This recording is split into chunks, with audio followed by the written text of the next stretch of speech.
आम आदमी पार्टी और केजरीवाल जी को समझना चाहिए कि आज धरने और ड्रामे का समय नहीं है। आज अपने दायित्व को निभाने का समय है। जांच में हिस्सा बनने का समय है। विक्टिमहुड कार्ड नहीं, भ्रष्टाचार का रिपोर्ट कार्ड देने का समय है। और जो पार्टी का जन्म इंडिया अगेंस्ट करप्शन के नाम पर हुआ, आज वो पार्टी आईएसी से हटकर जेएफसी बन चुकी है। जस्टिफिकेशन फॉर करप्शन हो रहा है।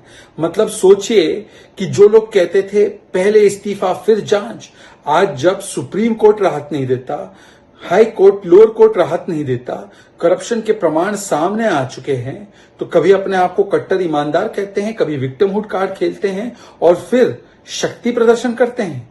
ये शक्ति प्रदर्शन का नहीं, ये भ्रष्टाचार का भक्ति प्रदर्शन कर रहे हैं आप।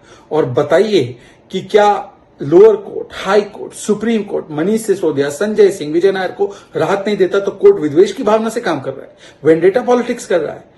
अरे खुद कांग्रेस पार्टी आपकी सहयोगी ने कहा है कि केजरीवाल भ्रष्टाचारी है, उसको तो गिरफ्तार करना चाहिए। और इस मामले में, शराब घोटाले के मामले में उसने घूस ली है। ये अजय माकन से लेकर अनिल चौधरी और बाकी आम आदमी पार्टी के खिलाफ कांग्रेस के नेताओं ने वक्तव्य दिया है। क्या वो भी वेंडेटा पॉलिटिक्स कर रहे हैं? और जब यही ईडी छत्तीसगढ़ में शराब घोटाले की जांच करती है और भूपेश बाघेल को आप लोग कहते हैं गिरफ्तार करना चाहिए ईडी को, तब वो ईडी ठीक है।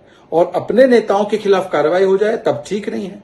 कोर्ट के आदेश आ जाए, 338 करोड़ का मनी ट्रेल मिल जाए, किस प्रकार से आपने भ्रष्टाचार किया उसके प्रमाण मिल जाए, कोर्ट राहत देने से मना करे तो कोर्ट विद्वेष कर रहा है, आपके खिलाफ जो है वेंडेटा हो रहा है। ये दिखाता है केजरीवाल जी की मानसिकता। केजरीवाल जी ड्रामा और धरना नहीं चलेगा, अब जवाब देना पड़ेगा। 2.5% से 12% कमीशन कैसे हुआ?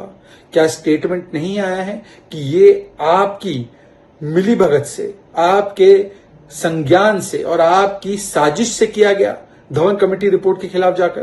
क्या ये सच बात नहीं है कि होलसेल प्राइवेट को दिया गया आपके संज्ञान और साजिश से, और इसकी एवज में बड़ा पैसा घूस के रूप में आप लोगों ने लिया? क्या ये सच बात नहीं है कि फेस टाइम कॉल पर बात कराई गई विजय नायर की समीर महिंद्रू के साथ, ये कहते हुए कि ही इज माय बॉय? ख्याल रखना इसका। आज इन सारी चीजों पर जवाब देने के बदले आम आदमी पार्टी फिर से वही कर रही है, कभी जस्टिफिकेशन फॉर करप्शन और कभी किस प्रकार से विक्टिमहुड कार्ड खेलना है। यही इनका चरित्र बन चुका है। Mr. Arvind Kejriwal and Aam Aadmi Party should realize today is not a time for dharna and drama.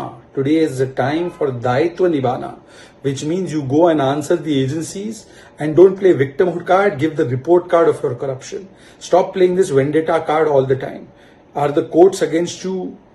Are the courts doing vendetta against you? The Supreme Court is doing vendetta when it says Sharab Ghotala has taken place. 338 crore rupees money trail is established. Is the Supreme Court, High Court, Lower Court against you when it denies bail to Sanjay Singh, Manish Sisodia, Vijay Nair for months on end? Are they all against you?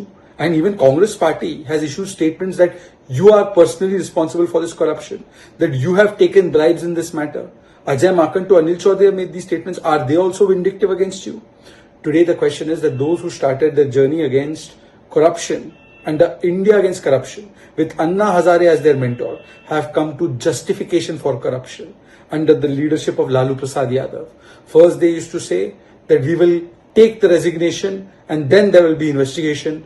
Today they say whatever is the investigation, whatever is the court order, we will not give our resignation. Mr. Kejriwal, if you have any sense of propriety left, you should be giving a resignation for defending the Kattar Beima, for trying to subvert the entire process of investigation.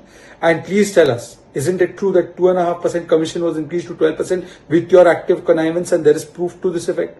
That with your active connivance, the wholesale was given to the private sector? That it was you who spoke to Sameer Mahindra of Indus Spirits and told him that Vijay Nair is your boy? Now the answer should be given as to how much corruption was done by the Aam Aadmi Party, how much money was received by the Aam Aadmi Party and its leadership, and that if there was no corruption, then why did you switch from the new policy to the old policy? Isn't it true that the Aam Aadmi Party has indulged in corruption, and now when the time is coming to give the answers for this, you are once again playing a victimhood card and doing justification of corruption?